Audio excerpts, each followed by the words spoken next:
Class 11 applied maths का chapter number 4 mensuration में से क्वेश्चंस करेंगे।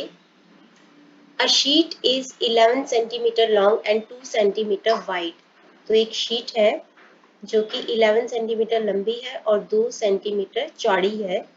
Circular pieces 0.5 centimetre in diameter are cut from it to prepare disc. तो इस sheet में से डिस्क बनाए जाते हैं गोल सर्कुलर। तो इस तरीके से बनाई जाएंगी। सपोज ये बनाई गई है सर्कुलर।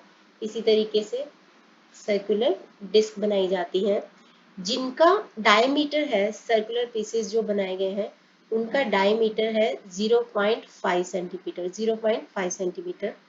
तो from it to prepare disc calculate the number of disc that can be prepare. जब भी एक बड़े एरिया में से कुछ छोटे एरिया का कुछ बनाना होता है तो हम बड़े एरिया से उस जो भी पीस को बनाना है उसके एरिया को डिवाइड कर देंगे तो हमारे पास नंबर ऑफ डिस्क आ जाएगा। बट यहाँ पे एक चीज है, एक प्रॉब्लम है। ये मान लो कि हमने यहाँ पे एक डिस्क बनाई है तो 0.5 डायमीटर है यानी कि 0.5, लेकिन हम उसको ये जो आसपास का एरिया है जो आपको दिख रही है येलो में, ये वेस्ट हो जाएगा। ये वाला एरिया आपका वेस्ट हो जाएगा।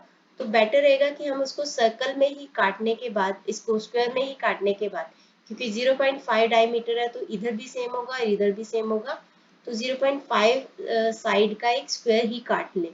तो इस तरीके से हमें स्क्वायर काटने पड़ेंगे बहुत सारे, जिसके बेसिस पे हम इसको फिर बाद में काट के डिस्क बना सकते हैं। तो मतलब हमें एरिया ऑफ ये जो शीट है इसको डिवाइड करना पड़ेगा इस एरिया ऑफ ये जो हम स्क्वायर काटेंगे। तो एरिया ऑफ शीट कितना है? एरिया ऑफ शीट है, ये रेक्टेंगुलर है तो लेंथ इनटू ब्रेथ, ये फॉर्मूला होता है आपका। तो लेंथ है आपकी 11 और ब्रेथ है 2, तो ये आ जाएगा 22 स्क्वायर सेंटीमीटर। अब ये जो स्क्वायर काटा है इसका एरिया क्या होगा? स्क्वायर का एरिया होगा side by side into side, इसका फॉर्मूला होता है। तो 0.5 इंटू 0.5, तो 0.25 आ जाएगा। जब भी डेसिमल को आपस में मल्टीप्लाई करना होता है तो हम पहले 5 को 5 से मल्टीप्लाई किया, 25 आ गया। अब देखो डेसिमल के बाद कितने डिजिट हैं, यहाँ पे 1 और यहाँ पे एक दूसरा 2 डिजिट, तो 2 डिजिट के पहले पॉइंट लगा देंगे। एक और तरीका भी है कि यहाँ पे 5/10 इंटू 5/10 कर दो तो अपने आप 25/100 आ जाएगा। तो ऐसे भी कर सकते हो।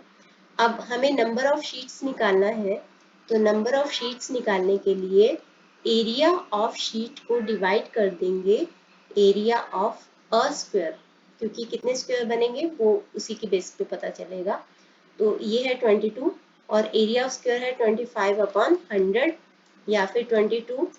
डिनोमिनेटर का डिनोमिनेटर ऊपर आ जाता है 100/25, तो 25 4 100 होता है तो 88। तो नंबर ऑफ शीट्स बनेंगे 88 शीट्स बनेंगे।